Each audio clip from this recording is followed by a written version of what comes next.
విజయవాడ ఉత్సవంలో భాగంగా విద్యుత్ దీపాల అలంకరణను ఎంపీ కేశినేని శివనాథ్ బుద్ధ వెంకన్న ప్రారంభించారు.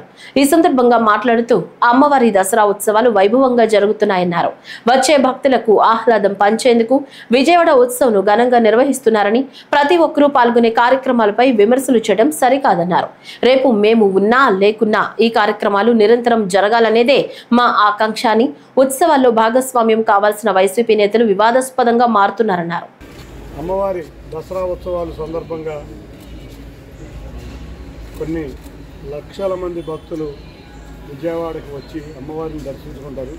దాని సందర్భంగా ఆ కార్యక్రమం సందర్భంగా ఎంతోమంది భక్తులకి విజయవాడ నగర వాసుల యొక్క ఆతిథ్యం, విజయవాడ నగరం యొక్క ప్రాచుర్యత వ్యక్తుల ముందు అందరికీ తెలిసినదే.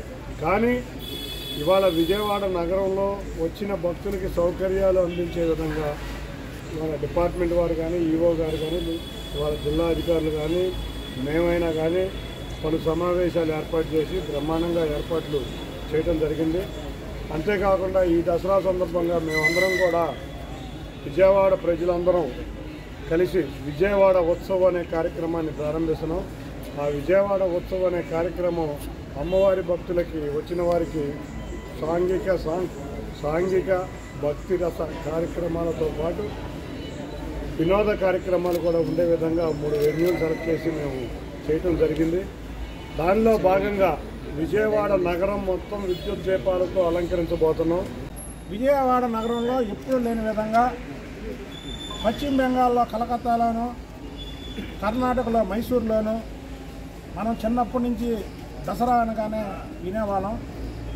అంతే నీట్గా అమ్మవారి దసరా ఉత్సవాలు జరుగుతాయి. కానీ దాన్ని విజయవాడ నగరంలో ఓన్ చేసుకోవడం, ఇది ప్రతి ఒక్కరి పండగ అని ఓన్ చేసుకునే విధంగా కేశినేని శివనాథ్ చిన్ని గారు ఒక మంచి కార్యక్రమానికి ఆలోచనతో రూపకల్పన చేసి దానికి పార్టీ జెండాను కూడా పెట్టాల. ఏంటంటే అమ్మవారి కార్యక్రమం, ఇది ప్రతి ఒక్కరూ ఇందులో పాల్గొనాలి. ప్రతి ఒక్కరి కార్యక్రమం ఇప్పుడు ఇది రిక్వెస్ట్తోనే మేము అందరినీ లైటింగ్ పెట్టమన్నా, అందరినీ భక్తులు వచ్చిన వాళ్ళకి ప్రసాదాలు పెట్టమన్నా రిక్వెస్ట్తోనే, పెట్టలేని వాళ్ళు ఉంటే ఆయనే పెడతారని కూడా చెప్పడం జరిగింది.